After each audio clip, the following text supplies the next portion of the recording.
Hello friends, आप लोग कैसे हैं। उम्मीद करते हैं आप लोग ठीक होंगे, आप लोग हेल्दी होंगे। फ्रेंड्स, आज इस वीडियो में हम बात करेंगे फर्टिलाइजर्स की, या कहा जाए केमिकल फर्टिलाइजर्स की।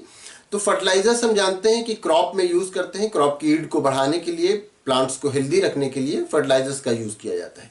सॉइल में बहुत सारे न्यूट्रिएंट मटेरियल होते हैं, या उसमें मेन्योर मिलाया जाता है तो वो और भी न्यूट्रिएंट हो जाता है। लेकिन इसके बाद भी सारे न्यूट्रिएंट मटेरियल हमें सॉइल में नहीं मिल पाते हमारे प्लांट्स के लिए, हमारे क्रॉप्स के लिए। तो उसके लिए फिर केमिकल फर्टिलाइजर्स की ज़रूरत होती है। और केमिकल फर्टिलाइजर्स से क्या होता है कि प्लांट्स को न्यूट्रिएंट मटेरियल मिलता है, जिस भी तरह की उसको न्यूट्रिएंट मटेरियल की नीड होती है। क्योंकि बहुत तरह के फर्टिलाइजर्स होते हैं, जैसे नाइट्रोजन है, फास्फोरस है, पोटेशियम है, ये सब अलग अलग तरह के फर्टिलाइजर्स होते हैं। तो जिस तरह के केमिकल्स की, जिस तरह के न्यूट्रिएंट मटेरियल की नीड होती है क्रॉप को, उस तरह के हम फर्टिलाइजर्स उनको, क्रॉप को देते हैं, अपने प्लांट्स को देते हैं। और वो उससे उनका ग्रोथ बढ़ता है, उनकी ईल्ड बढ़ती है। तो ये फर्टिलाइजर्स जो होते हैं क्या करते हैं, इसको सॉइल में मिला देते हैं, और सॉइल में मिलाने के बाद इनकी सिंचाई कर दी जाती है। सिंचाई कर दी जाती है जिससे ये होता है कि प्लांट उसको ठीक से एब्जॉर्ब कर सकें, प्लांट उसको एब्जॉर्ब कर लेते हैं। बहुत ज़्यादा क्वांटिटी में इसकी नीड भी नहीं होती केमिकल फर्टिलाइजर्स की, बहुत कम क्वांटिटी में इसकी नीड होती है। और ये इसका एडवांटेज में शामिल है कि थोड़ी सी क्वांटिटी में इसकी नीड होती है, बहुत ज़्यादा की नीड नहीं होती। बहुत ज़्यादा अगर इसको ज़्यादा केमिकल फर्टिलाइजर्स दिया जाए तो उससे ये होता है कि प्लांट्स का ग्रोथ बढ़ता है। लेकिन अगर बहुत ही ज़्यादा एक्सेस अमाउंट में दिया जाएगा तो फिर ऐसा भी हो सकता है कि वो प्लांट के लिए हार्मफुल हो जाए। इन केमिकल फर्टिलाइजर्स से प्लांट का वेजिटेटिव ग्रोथ बहुत होता है, मतलब ये कि उसका स्टेम, उसके लीफ, ये सब खूब ग्रो करते हैं। और इससे क्या होता है, इससे प्रोडक्शन बढ़ जाता है, इससे क्रॉप का प्रोडक्शन बढ़ जाता है। तो ये सब इसके एडवांटेज हुए।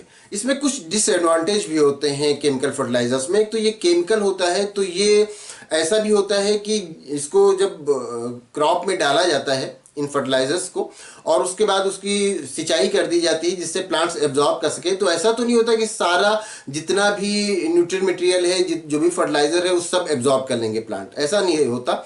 तो उसमें बहुत सारा जो केमिकल है वो रह भी जाता है। तो जब कभी वहाँ से ये होता है कि उस खेत से अगर पानी बह के जाता है, ज़्यादा सिंचाई होती है या बाढ़ आए, अगर वो दूसरे खेतों में बह के जाए, फिर उसके बाद वो जाके नदियों में मिल जाए, तालाबों में मिल जाए, तो वहाँ के जो एनिमल्स होते हैं जो कि उस तालाब में रहते हैं, वाटर में रहते हैं, उनके लिए वो हार्मफुल हो जाता है। उसके वहाँ पर जो बायोलॉजिकल ऑक्सीजन डिमांड है उसकी बढ़ जाती है इसी केमिकल की वजह से। और ये जो नाइट्रोजनस केमिकल होते हैं, जो नाइट्रोजन वाले केमिकल होते हैं, तो ये अगर बहुत ज़्यादा अमाउंट में किसी खेत में बार बार यूज़ किया जाए, किसी फील्ड में बार बार यूज़ किया जाए, फिर यूज़ किया जाता है, उसकी सिंचाई की जाती है, उसमें पानी भरा जाता है जिससे उसको प्लांट एब्जॉर्ब कर ले और उसका कंसंट्रेशन भी बहुत ज़्यादा ना बढ़े। अगर उसका कंसंट्रेशन बहुत ज़्यादा हो जाएगा तब तो खैर प्लांट के लिए हार्मफुल हो जाएगा, इसीलिए उसमें सिंचाई कर दी जाती है। तो अगर बहुत ज़्यादा नाइट्रोजनस फर्टिलाइज़र किसी खेत में डाले जाएं और फिर उसमें उसका जो वाटर है वो अंदर एब्जॉर्ब होता चला जाए, तो फिर ये होता है कि उसके वहाँ पर जो पानी पीने वाला नहीं रह जाता, क्योंकि वो उसमें जो सॉइल होता है उसमें जो मिलता हुआ चला जाता है, फिर उसके बाद नीचे ये वाटर में मिल जाता है। तो वाटर में नाइट्रेट का अमाउंट बहुत बढ़ जाता है और वो जो वाटर होता है फिर वो पीने के लायक नहीं रह जाता।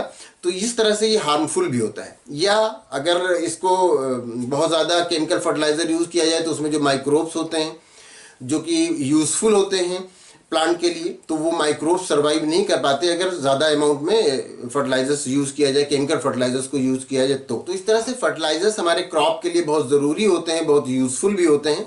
लेकिन इनका सही तौर पर यूज़ किया जाना चाहिए। एक्सेस अमाउंट में यूज़ करना या बहुत ज़्यादा बार यूज़ करना एक ही फर्टिलाइज़र को, ये हार्मफुल हो सकता है। लेकिन बहरहाल जो फर्टिलाइजर्स होते हैं वो हमारे जो फार्मर्स होते हैं वो यूज़ करते हैं उसको, क्योंकि यूज़ करना ज़रूरी भी होता है।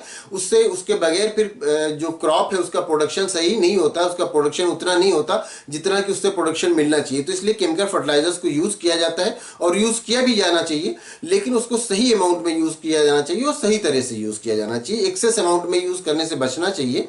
और उसमें जो वाटर है वो इस तरह से होना चाहिए कि बाहर दूसरे जगहों पर जो वाटर बॉडीज़ हैं उनसे ना मिले, जो छोटे छोटे पॉन्ड्स या रिवर्स वगैरह हैं उनसे जाकर के वो वाटर्स ना मिले, वो वाटर उसी फील्ड में वो एब्जॉर्ब कर ले और उसके बाद वो प्लांट के काम आ जाए, प्लांट्स को उससे न्यूट्रिएंट मटेरियल मिल जाए। तो केमिकल फर्टिलाइजर्स जो होते हैं वो क्रॉप के लिए यूज़फुल होते हैं और उसको यूज़ किया जाता है। और उसके कुछ डिसएडवांटेज भी होते हैं और एडवांटेज भी होते हैं। एडवांटेज ज़्यादा है, डिसएडवांटेज अगर उसको सही से यूज़ ना किया जाए तो डिसएडवांटेज भी हैं। तो उम्मीद करते हैं ये वीडियो आपके लिए इन्फॉर्मेटिव होगी। अगर इसमें किसी तरह का कोई कंफ्यूजन है या कोई और क्वेश्चन है तो आप पूछ सकते हैं। Thank you.